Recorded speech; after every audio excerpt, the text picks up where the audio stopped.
हम गांव के लौंडों में कांटे हैं क्या?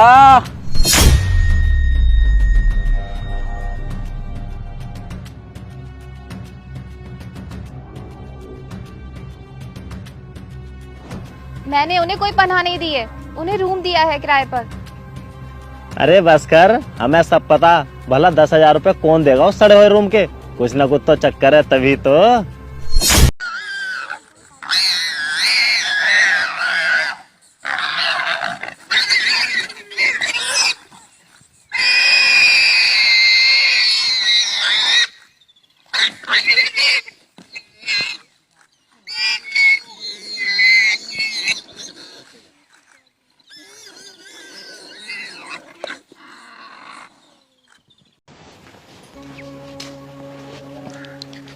नमस्ते जी।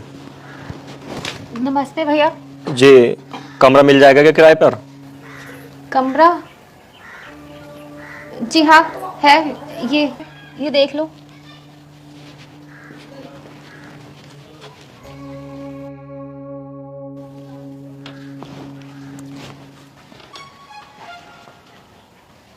ठीक है, चल जाएगा कमरा। किराया क्या देना होगा इसका? जी भैया 10,000 रुपये महीना। ठीक है जी। ठीक है, आपको किराया ज्यादा तो नहीं लगा? नहीं, ज़्यादा तो नहीं है, ठीक है। अगर आपको किराया ज्यादा लगा हो तो मैं किराया कम तो नहीं कर सकती, पर आपका छोटा मोटा काम कर दिया करूंगी, जैसे कपड़े धोना, बर्तन धोना या आपके कमरे की सफाई। अरे उसकी कोई ज़रूरत नहीं है, मैं कर लूँगा। और पैसे ज़्यादा नहीं है, जायज़ है। तुम्हें पता है, जहाँ मैं पहले रहता था ना, इससे भी बेकार रूम था, वहाँ भी मैं 10,000 रुपये देता था। फिर तो ठीक है भैया। अगर आप बुरा ना मानो तो एक बात बोलूं? हाँ बोलो। आप मुझे 1 महीने का किराया एडवांस दे सकते हैं?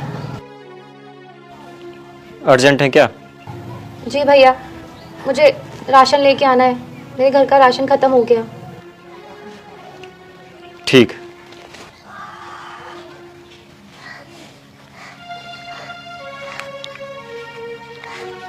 ये लो, ये 10,000 ही है।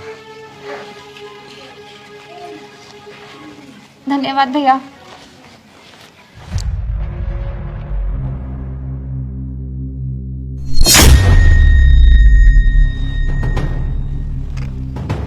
अरे अब तो बाहर के लोगों को घर में पनाह देनी शुरू कर दी है। हम गांव के लौंडों में कांटे हैं क्या?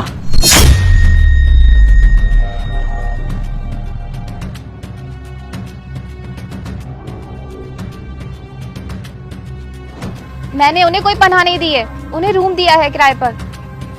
अरे बस कर, हमें सब पता। भला 10,000 रुपए कौन देगा उस सड़े हुए रूम के? कुछ ना कुछ तो चक्कर है, तभी तो। ये क्या कह रहे हो? ऐसा कुछ भी नहीं है। अरे बस चुप कर, तूने पूरे गांव का माहौल बिगाड़ रखा है, तुझे शर्म नहीं आती? अब गांव में हम पंचायत बिठाएंगे और सबको बताएंगे कि तेरे घर में जो लड़का रह रहा है, तेरे और उसके आपस में अवैध संबंध है।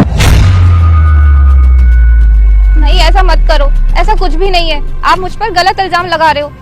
अगर तू चाहती है ना कि पंचायत में हम ये सब ना बताएं, तो तू एक काम कर, उस लड़के को अपने घर से निकाल दे।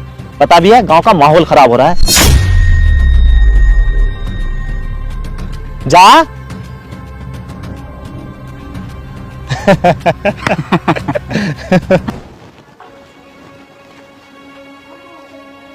अच्छा सुनो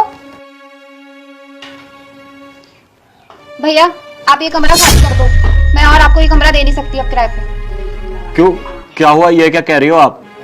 मुझसे कोई गलती हुई है? नहीं नहीं, आपसे कोई गलती नहीं हुई है। तो फिर? कुछ नहीं, बस ऐसे ही खाली करना है। देखो, कुछ तो बात है जो तुम मुझसे छिपा रही हो। अपना भैया बोलती हो ना मुझे, तो फिर इस नाते से बता दो, बात क्या है?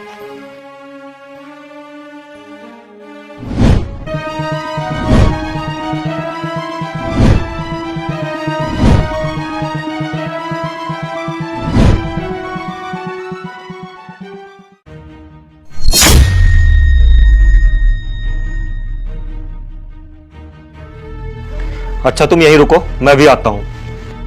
नहीं भैया, आप उन लड़कों के पास मत जाओ, वो अच्छे लड़के नहीं है। तुम्हें मुझ पर तो भरोसा है नहीं।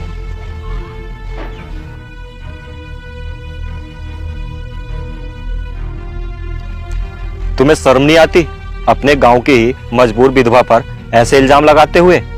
अरे शर्म तो तुझे आनी चाहिए, हमको इल्जाम थोड़ी ना लगा रहे हैं, जो सच है वही बता रहे हैं।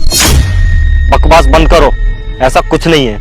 अगर ऐसा कुछ नहीं है तो तुमने शहर को छोड़कर यहाँ गांव में रूम क्यों लिया, वो भी 10,000 रुपए महीने में? इतने में तो शहर में बढ़िया रूम मिल जाता। श्रद्धा की मदद करने के लिए मैंने गांव में रूम लिया है।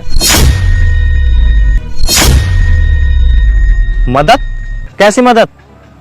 श्रद्धा मेरे दोस्त की पत्नी है और मुझे कुछ महीने पहले ही पता लगा कि मेरा दोस्त अब इस दुनिया में नहीं रहा। उसके बाद पता चला कि मेरे दोस्त की पत्नी घर पर बहुत परेशान है। उनके पास घर के खर्चे के लिए, राशन के लिए एक भी रुपया नहीं है।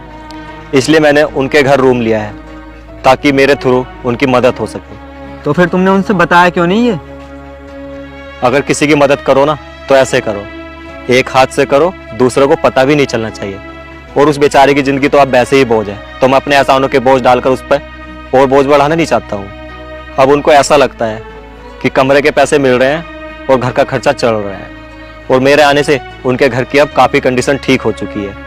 तो अब जब तक उनकी नौकरी नहीं लग जाती या उनके घर की स्थिति ठीक नहीं हो जाती तो मैं वो घर छोड़कर जाऊंगा नहीं। मुझे तो घिन आ रही है तुम जैसे लोगों की सोच को देखकर। अगर किसी मजबूर औरत के घर में कोई आदमी रह रहा है तो ये जरूरी थोड़ी ना है कि वो गलती हो। औरत से आदमी का एक और रिश्ता होता है, बहन भाई का रिश्ता, जिसे तुम लोग कभी नहीं सोचते हो, हमेशा गलत ही सोचते हो। और क्या कहा था तुमने कि उन्होंने गांव का माहौल खराब कर रखा है? गांव का माहौल उन्होंने नहीं, तुमने खराब कर रखा है। शर्म तो तुम्हें आनी चाहिए। गांव की एक विधवा मजबूर औरत परेशान है, उसके पास इतने भी पैसे नहीं है कि वो घर के राशन तक ला सके, तो तुम उसकी मदद करने से तो क्या गए, बल्कि जो उसकी मदद कर रहा है उसे भी गांव से निकालने की बात कर रहे हो। अगर किसी की मदद नहीं कर सकते ना तो उस पर गलत इल्जाम नहीं लगाने चाहिए, समझे? भैया हमें माफ कर दो, हम गलत थे। हाँ भैया, अब हम भाभी को काम दिलाएंगे अच्छी जगह। बस भैया आप हमें माफ कर दो। ठीक है, सुनो, मैंने उन्हें समझा दिया है, अब वो तुम्हें कभी भी कुछ नहीं कहेंगे। धन्यवाद भैया।